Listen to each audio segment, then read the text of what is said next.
Actually, very thank you for bringing this, because I basically think that We in don't have the terms, computer, and you don't have the light in your eye, right? Yeah. We take off the projector.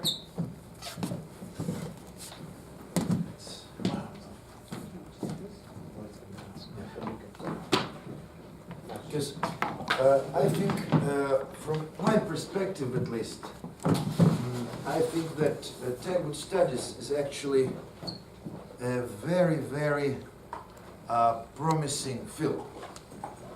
In a way, just for a scholar, I think, especially for a young scholar, it's a very challenging field in a way, and something which really requires a lot of, as the a lot of cultivation, a lot of sushen. Because to work on the Tangut, yeah, I mean, when we started working on Tangut, I mean, probably basically knowing Chinese was not really enough, but to work on a modern level, I would say, very good knowledge of both Chinese and Tibetan is required. On the other hand, and the problem, for example, in China with the Tangut studies, yeah, is such that, including myself, actually, most of the students of Tangut, they were trained as sinologists, or in the Chinese case, as Zhuangxi, in the Department of Chinese Language. In many respects, one can say that, for example, if we turn to the linguistic aspect, I think that the study of Tangut using the tools or approach of traditional Chinese linguistics in Yuan, it's basically has exhausted itself. Yeah, with what we have with Guanyuan, with Qieyuan, and all those Zizantu and other things. Yeah, it's basically we're there. I mean, one takes any further. The only thing which we can probably do now, but that's purely mechanical, is that actually one of my students is doing that right now, and I think somebody else is doing it also, to produce something similar to Qieyun Kao, if you know what I mean. Yeah, the correction of Qieyun in the Qin dynasty, something like that. So basically, when a more or less final Xiliang, what's in English? Xiliang.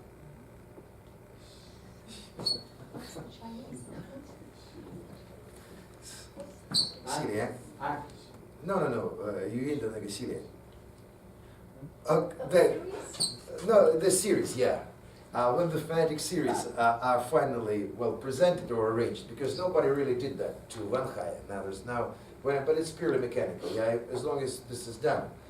Then more or less we have exhausted what the traditional sources have to offer, and then really that's where the comparative linguistics should come into place. Some is done, but the problem with I must say with the linguists who are doing Tangut, yeah, including well most of them, yeah, is that they never really read more than, I would say, 10 sentences of Tangut. And this is, of course, is something which, and the rules which we have, yeah, they are all formulated, they're all empirical, I would say, and also descriptional. They're not like generative or something, yeah. They basically sometimes, as probably you have mentioned, you have noticed, they are pretty much ad hoc, yeah? So we encounter something and we come, so we are not yet at the stage where we can generalize, yeah? Even what we do, I mean, we can present something which I did for the students and continue doing, I mean, is that like 200, I don't know, 300 characters which you need to memorize. We kind of know that this is how we do the punctuation, but descriptive grammar, I think, is still underway. Yeah, it's not yet ready. And that's important because among those East Asian cultures, I mean in terms of excavated cultures, yeah, Tangut is probably one of the most abundant, yeah, it's the richest cache of texts in all languages, including, well, Tangut, Chinese, also some Tibetan, but even Hebrew. There was, I think, 1 or 2 Hebrew fragments discovered in Harajoto. Yeah, well, so this is again kind of indicates the scope of the whole thing. Something has been done in this respect, but I think not enough. Now, if we turn to history, yeah, although, and we have discussed this a little bit yesterday, we can really see that political history, like in terms of which emperor ruled after which emperor and what they did, I mean, is sort of clear. But in terms of social history, as I think Yuan has indicated today, and we have known, it's still a lot of things which we are not quite familiar with. This includes, for example, in Tangut cases, land relations, the irrigation system, which is very detailedly, in a very detailed manner described in the, let's say, law codes, for example, as well as even such things as even slavery in the Tangut, all categories of, as we would, unfree people, so to speak. Tangut army system is not yet clear, as we have discussed today, this conscription document, which mentions that the conscripts are 120 to 150 years old. No, there is this document which has names. It's like a name list of conscripts who were supposed to serve in the army. And there are figures written next to a name, 150, 120, 90, 80, those quite high numbers. And so I was thinking, I mean, how to interpret that, and say that's probably their age. Yes, so somebody goes to war at the age of 150. I mean, Tanguts, well, of course, we just don't know, so that's a joke. But that is, I mean, that's kind of funny, but it shows us that those things are still, they still need research. But also, I think, in the Western scholarship, Tangut studies have not yet received the attention which they deserve. So I'm happy that actually there are people who are trying to do that now, and hopefully something else will come out of it. In terms of, let's say, religious studies, I would say the situation is, I have tried to indicate that today when we had this little lecture, and also Jones did that as well. The problem here is that we kind of have all those texts and images, and when we are dealing with each of them separately, at least in my understanding, it's kind of all right, yeah? You take a text, you read it, I mean, sometimes you understand it correctly, sometimes not correctly, but then you can correct yourself, or somebody corrects you in an obtrusive manner. But nonetheless, I guess, but when we are trying to look at those things from a holistic perspective, or in general, yeah, then we really find troubles, you know, arranging things in a more or less exact or correct order. Now, that's one thing. The other thing, I mean, in more specific, yeah, I would probably indicate the problem of the rituals, which we have mentioned before, because that's really something which was crucial for the Tangut society. So when people are talking about, that's my own point of view, but I'm kind of confident that it's correct, I mean, at least for the moment. So when the scholars are talking about you know, Buddhism, Confucianism, like Chinese influences, whatever, I don't think it's really correct, yeah? Because what we should really be talking, and this is what the sources actually say, yeah? It's not the struggle as between Buddhism and Confucianism, or between the three teachings or something, as is more or less commonplace for the Chinese studies, which is also not exactly correct. But more like between those Tangut rituals and the so-called Han rituals. And those are actual words which emerge in the Tangut texts. And then again, the two types of Tangut rituals, which we also mentioned today, yeah, the he and me, and two types of words for them. And then again, another aspect would be also to look at the actual contents of those rituals. And now, as we can see, at least the so-called Fanli, the Tangut rituals, yeah, they were very closely associated with Buddhism, in fact.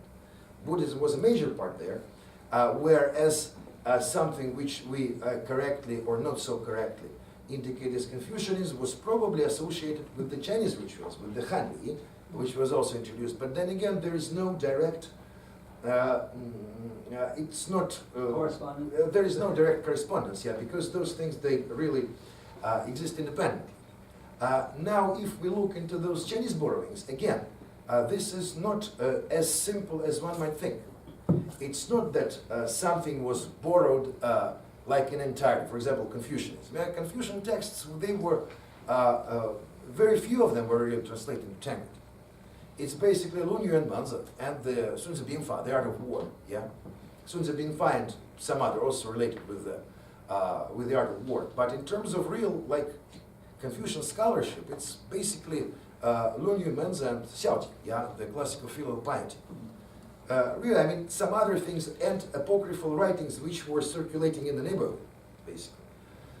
So, again, yeah, one cannot say that there was something similar to Confucian scholarship of the Northern Sung, for example. And it's impossible in the Tangut language, of course, yeah, because one needs to translate those things. So what was the Confucianism, or the so-called Confucianism, or ruin the Tangut state? That's also a problem.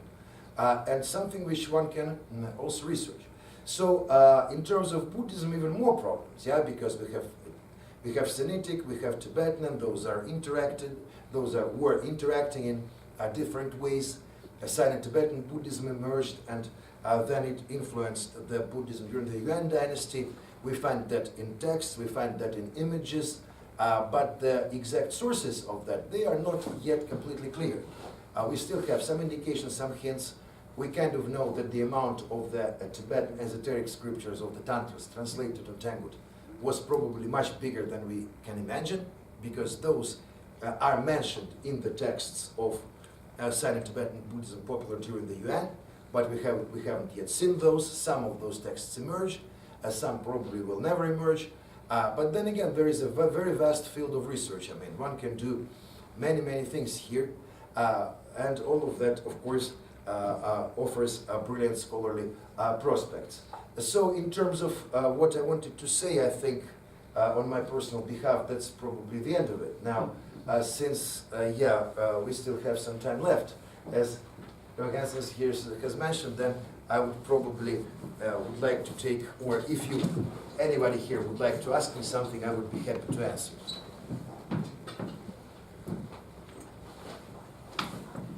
Yeah, sure.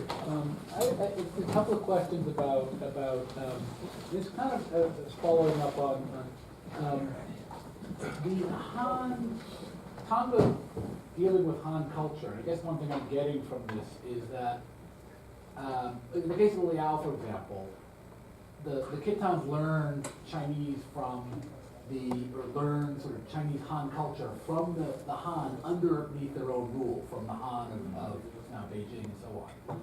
But it sounds like what you're saying is that the Han of Northwest China were kind of, there weren't that many of them, and they were probably very culturally peripheral.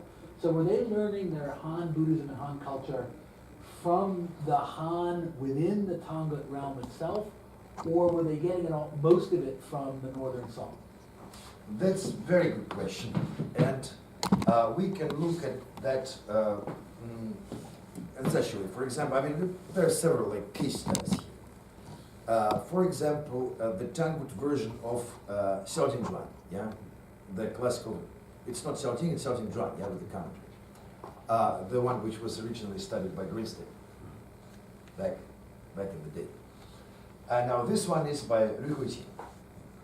Liu Huiqing, as you know, well, he had a certain time, he served on the Tangut border. So I guess that's how Yuan got into Tangut.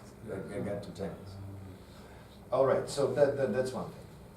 Another thing, for example, if we look at Tangut version of Manzi, because there are several, yeah, it's Manzi Zhuan, Manzi Zhangjui.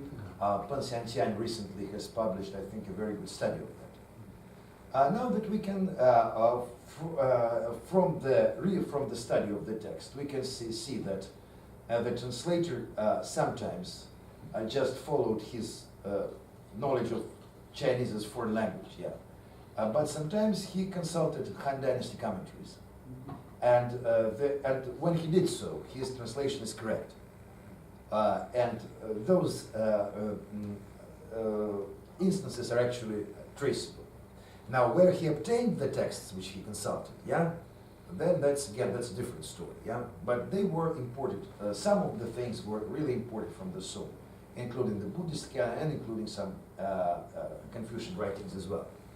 Well, of course, history books and military treatises, they were under strict control, yeah, because don't let them know too much about Northern Wei and other places. But if we are looking, talking about a more or less a direct like pathway, how the Chinese culture in general got into Xixia. Okay, that was, I mean, Ordos area, I mean, it had Han population all over, yeah? And so some sort of ideas of that Semitic classical literature probably was circulating there. I mean, you can't totally rule that out. Now, the problem is that, of course, that literature was not the first class, I would say, and not so advanced. Now, the problem is that it's really, I mean, the impression which we get from the Chinese sources, if we just look on the Chinese sources, we find out that the Tanguts were extremely, like, devout, so to speak, Confucianists, even so as that Renzong has elevated Confucius to the status of the emperor, 1147 it was. Now, but the problem is that if we turn to the Tangut sources, then we see that that's not the case. The relative value of Confucianism as teaching was very low. If we talk about Confucianism as Wushu, as the art of government, that would probably be a different story, yeah. And so, but in terms of real Confucian scholarship, in Chinese case, those were, I mean, this was not really very well developed there. It was much better, I would say, Tangut than any other of the samurai and of the future time, yeah, because well, the Mongols were pretty much, they admired the Tangut scholarship. But how exactly did this Tangut, I mean, the interaction and the absorption of the Chinese things, how exactly it happened? Yeah, it's not very easy to tell. Now, if we look a little bit further, let's say turn to Buddhism, that's even less clear. As I think I had a chance to mention today, because there are all those lineages, yeah, written in Tibetan texts.